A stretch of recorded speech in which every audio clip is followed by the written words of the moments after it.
ორი ოქრო და ორი ვერცხლის მედალი. Ამ წარმატებით დაბრუნდნენ ქართულ-ამერიკული და ქართულ-ამერიკული უმაღლესი სკოლის მოსწავლეები საქართველოში, რომლებმაც მონაწილეობა მიიღეს ახალგაზრდა მეცნიერთა საერთაშორისო კონფერენციაში. იგი თურქეთის ქალაქ იზმირში ჩატარდა.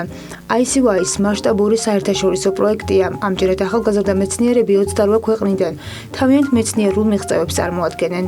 Წლევანდელმა წელმა ძალიან კარგად ჩაიარა აი ამ კონფერენციაზე, იმიტომ რომ ჩვენ ჩამოვიტანეთ ორი ოქროს მედალი და ორი ვერცხლის მედალი.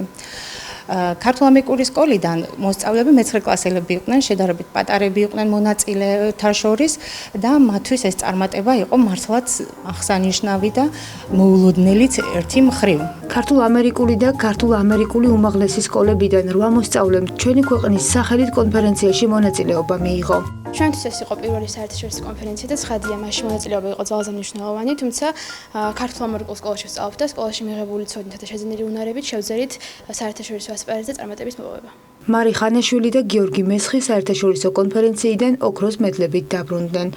ხოლო ვერცხლის მედლები გიორგი გიორგაძემ და ჯაბა ჯაბაურმა მოიპოვეს. ჩემთვის არ იყო პირველი, ასე ვთქვათ, ოლიმპიადა და კონფერენცია, იმიტომ რომ რესპუბლიკურ ოლიმპიადებში მაქვს გარკვეული წარმატებები, მაგრამ კონფერენცია მათემატიკისა და ფიზიკის სექციაში მიიღეს მონაწილეობა. აღსანიშნავია, რომ 28 ქვეყნის წარმომადგენლებს შორის ასაკით ყველაზე პატარებმა შეძლეს თემის დამუშავება და წარმატების მიღწევაც. დიახ, გავდით 22 საერთაშორისო კონფერენციაზე, რომელიც ჩატარდა ქალაქ იზმირში. მოლოდინის საერთოდ არ ქონდა, გვეგონა რომ მხოლოდ სიგელებს ავიღებდით, მაგრამ მიუხედავად იმისა, რომ ასაკის ბარიერია მოგესალმებათ, ასაკით ყველაზე პატარა ბავშვები ვიყავით, მონაწილეები. ავიღეთ ოქროს მედალი და რა თქმა უნდა სიგელები, მოვუტანეთ ქვეყანას წარმატება.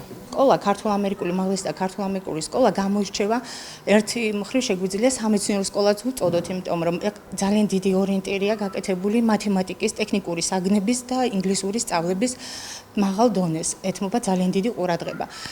შესაბამისად, ჩვენი ბავშვები სკოლაში ტარდება ოლიმპიადა მათემატიკაში და ინგლისურში და ამ ოლიმპიადაში გამარჯვებული ბავშვების შედეგად კომპლექტდება ეს გუნდები, რომლებიც მონაწილეობას მიიღებენ შემდგომ საერთაშორისოზე. ახალგაზრდა მეცნიერთა საერთაშორისო კონფერენცია ICY-ის ყოველწლიურად აზიისა და ევროპის სხვადასხვა ქვეყანაში ტარდება. მასპინძელი ქვეყანა წინასწარ გეგმავს კულტურულ ღონისძიებებს, რომელთა ფარგლებშიც მასპინძელი ქვეყნები წარმოადგენენ თავიანთ ტრადიციებსა და ღირსშესანიშნაობებს. მომავალ წელს კი ICY-ის საერთაშორისო კონფერენციას რუმინეთის ქალაქი კლუჯში უმასპინძლებს. ქართულ-ამერიკული სკოლის მოსწავლეები საკუთარ მეცნიერულ მიღწევებს კვლავ წარმოადგენენ და წარმატების მოსაპოვებლად ისევ გაემგზავრებიან კონფერენციაზე.